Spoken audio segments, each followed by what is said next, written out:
Topic है class 9 की science NCERT tissue chapter का, जिसमें हम पहले पार्ट में पढ़ेंगे प्लांट टिश्यू। ठीक है, प्लांट टिश्यू बेटा पहला टाइप है इसमें मेरिस्मेटिक टिश्यू। कि मेरिस्मेटिक टिश्यू क्या होता है हम पहले इसको देखेंगे। तो प्लांट की जो ग्रोथ होती है बेटा वो कुछ स्पेसिफिक रीज़न से होती है। ऐसा नहीं कि प्लांट हर जगह से ग्रोथ कर रहा है, कुछ स्पेसिफिक रीज़न से प्लांट की ग्रोथ होती है। क्यों? क्योंकि टिश्यू डिवाइडेड है। तो जो टिश्यू डिवाइड होता है ना उसी को मेरिस्मेटिक टिश्यू कहते हैं। जिस प्लांट लोकेटेड से उसकी जो स्ट्रेंथ है या फिर जो लेंथ है वो क्या हो रही है, बढ़ रही है, घट रही है, उसी को ही मेरिस्मेटिक टिश्यू के अंदर देखते हैं। अगर रीज़न की डिपेंडिंग के आधार पर देखेंगे तो मेरिस्मेटिक टिश्यू को आप 3 पार्ट में डिवाइड करते हो। पहला होता है एपिकल, दूसरा होता है आपका कौन सा लेटरल, और तीसरा होता है इंटरकैलरी। तो नए सेल्स प्रोड्यूस होते हैं, इस वजह से तो आपका जो प्लांट है वो ग्रो करेगा। तो जो सबसे टॉप वाला पार्ट होता है वो एपिकल होता है, और जो मिडिल वाला पार्ट होता है वो इंटरकैलरी होता है, और जो सबसे नीचे वाला तने वाला पार्ट होता है वो लेटरल होता है। तो अगर आप नीचे से ऊपर जाओगे तो सबसे पहले आपको मिलेगा लेटरल, उसके बाद मिलेगा इंटरकैलरी, और उसके बाद मिलेगा एपिकल।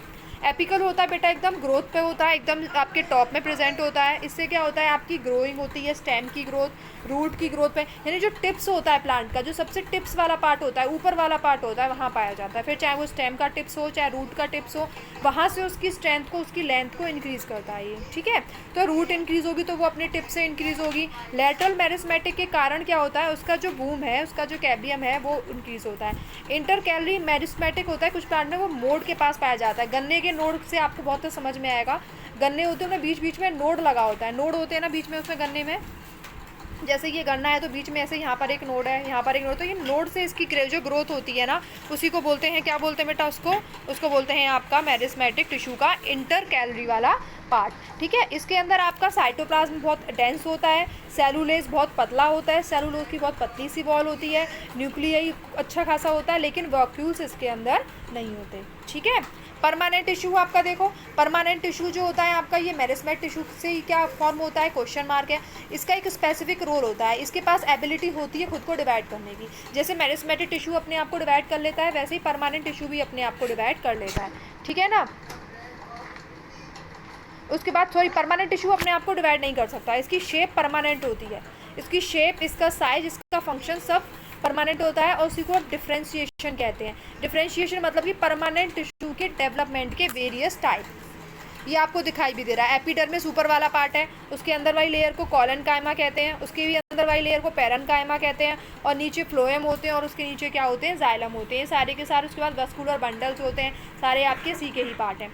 सिंपल परमानेंट टिश्यू आपकी बेटा कुछ लेयर होती हैं सेल की, जो सबसे ऊपर वाली लेयर होती है जनरली सिंपल परमानेंट टिश्यू की, जिसे आप पेरेन्काइमा कहते हो, जो सबसे कॉमन होती है और सिंपल होती है, रिलेटिवली अनस्पेशलाइज सेल से मिलकर बनी होती है, बहुत ही पतली होती है, लिविंग सेल से मिलकर के बनी हुई होती है, और टाइम टू टाइम लूज़ होती रहती है ना, निकल जाती है, और बहुत ज़्यादा स्पेस ऑक्यूपाई करती है। इनके सेल के बीच में स्पेस बहुत ज़्यादा होता है, इंटरसेलुलर स्पेस बहुत ज़्यादा होता है। ये टिश्यू जनरली स्टोर करता है, क्या स्टोर करता है, फूड को स्टोर करता है। ठीक है, उसके बाद देखो बेटा कुछ सिचुएशन में इसके अंदर क्लोरोफिल भी पाया जाता है, क्योंकि फोटोसिंथेसिस भी करता है ये कौन, क्लोरेन्काइमा।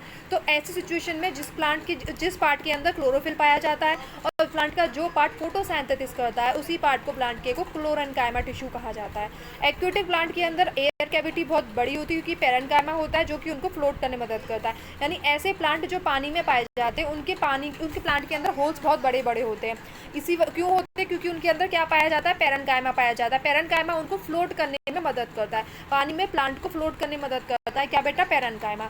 इसी पेरेन्काइमा को हम क्या कहते हैं, एरेन्काइमा भी कहते हैं। इस तरीके का पेरेन्काइमा जो प्लांट को फ्लोट करने में मदद करता है उसको हम एरेन्काइमा कहते हैं।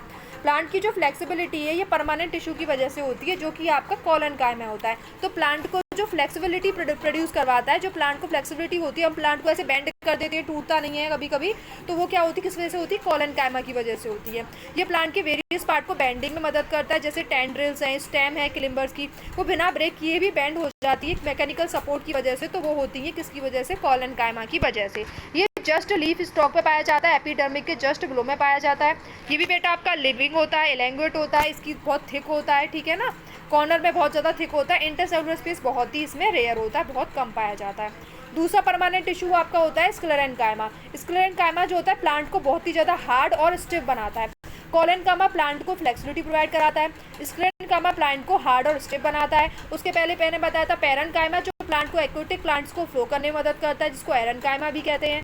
ठीक है ना, और स्क्लेरेंकाइमा प्लांट को बहुत हार्ड और स्टिफ बनाता है। जैसे कोकोनट का जो हस्क होता है बहुत हार्ड होता है, वो स्क्लेरेंकाइमा से मिलकर के बना होता है, ठीक है। उसके अंदर स्क्लेरेंटेशियस टिश्यू पाया जाता है। इसकी सेल बेटा डेड होती है। इससे पहले सबकी जो हमने सेल पढ़ी है, चाहे वो कोलेनकाइमा हो फ्लेक्सिबिलिटी वाला, उसकी भी लिविंग सेल है, पेरेन्काइमा की भी लिविंग सेल है, उससे पहले जो पढ़ा था एरेन्काइमा, उसकी भी लिविंग सेल है, ठीक है ना। इसकी सेल डेड होती है, ठीक है। ये बहुत ही लॉन्ग होता है, नैरो वॉल होती है, ये थिक होती है। ये थिक क्यों होती है बेटा? लिग्निन होता है इनके अंदर, लिग्निन की वजह से ये थिक होता है। इसकी वॉल थिक होती है। इंटरसेलुलर स्पेस बिल्कुल भी नहीं होता। ये जो टिश्यू है आपका स्टेम के अंदर पाया जाता है, वस्कुलर बंडल्स के आसपास होता है। लीव्स की जो वीन्स होती है वो बहुत सीड से और नट से एकदम कवर्ड रहती हैं। वही जो कवर्ड हमारे जो जितना भी कवर्ड एरिया होता है इसमें बीज पाए जाते हैं, तो बीज के ऊपर वाला पार्ट कितना टाइट होता है, वो उसके अंदर भी स्क्लेरेंकाइमा ही होता है। तो जो आउटर मोस्ट लेयर होती है सेल की, उसको एपिडर्मिस कहते हैं। एपिडर्मिस यूजुअली एक सिंगल लेयर ऑफ सेल से मिलकर के बनी हुई होती है। प्लांट की जो लिविंग है उसमें ड्राई हैबिटेट में एपिडर्मिस बहुत मोटा होता है। अगर कोई ऐसा प्लांट है बेटा जो ऐसी जगह पे है होता है जहाँ पर पानी नहीं पाया जाता, जो होती ड्राई रीजन है, तो उसकी एपिडर्मिस कैसी होगी बेटा? मोटी होगी, थिक होगी, ठीक है ना। एपिडर्मिस कैसी होगी उसकी? थिक होगी। किस प्लांट की? ऐसे प्लांट में जो कि प्लांट कहाँ पर पाया जाता है? ड्राई रीजन के अंदर पाया जाता है, उनकी एपिडर्मिस थिक होती है। तो एंटायर सरफेस जो होता है प्लांट का वो आउटर कवरिंग एपिडर्मिस से ही बना होता है। तो अपने प्लांट को प्रोटेक्ट करने के लिए एपिडर्मिस जो लेयर है वो प्लांट के अंदर पाई जाती है। तो प्लांट के जो पार्ट हैं वो क्या करते हैं? वैक्सी लिक्विड प्रोड्यूस करते हैं रेसिस्टेंट अपने आप को करने के लिए आउटर सरफेस पे, है ना। प्लांट जो है पानी भी लूज़ करते हैं, ट्रांसपिरेशन भी करते हैं। उन्हें कोई मैकेनिकल इंजरी हो जाती है या फिर कोई पैरासाइट फंगी उन्हें खा जाता है, तो यही एपिडर्मिस लेयर के ऊपर अटैक होता है और ये अपने आप को रिकवर करती रहती है, जिससे प्लांट को प्रोटेक्टिव फील होता है। तो ये प्लांट के लिए प्रोटेक्टिव रोल प्ले करती है, प्लांट को प्रोटेक्ट करने में मदद करती है। कंटिन्यूअस इसमें कोई इंटरसेलुलर स्पेस नहीं होता है। ज़्यादातर जो एपिडर्मिस सेल होती हैं फ्लैट होती हैं, है ना। आउटर और इनसाइड वॉल दोनों साइड से मोटी होती हैं। इनर से ज़्यादा मोटी होती है आपकी ये एपिडर्मिक सेल जो होती है। इसमें स्टोमेटा पाया जाता है, जो कि आपके छोटे छोटे पोर्स होते हैं। स्टोमेटा आपके किडनी की शेप का होता है बेटा, जिसे आप इसके अंदर सेल होती है गार्ड सेल कहा जाता है। इनका केवल एक ही काम होता है, गैसेस को एक्सचेंज करना, इंटरनल और एक्सटर्नल, यानी कि जो गैस चाहिए उसे अंदर लेना, जो नहीं चाहिए उसे बाहर करना। ट्रांसपीरेशन भी आपका स्टोमेटा की गार्ड सेल की मदद से ही होता है, ठीक है ना। ट्रांसपीरेशन की प्रोसेस भी इसी की मदद से होती है। एपिडर्मल सेल जो है रूट्स में भी पाई जाती है, जहाँ पर ये वाटर एब्जॉर्प्शन का काम करती है एपिडर्मल सेल। ज़्यादातर इसके लॉन्ग हेयर टाइप के जो रूट्स होते हैं उनको ज़मीन में जो कि पानी को एब्जॉर्ब करते हैं वो एपिडर्मल सेल की वजह से ही कर पाते हैं।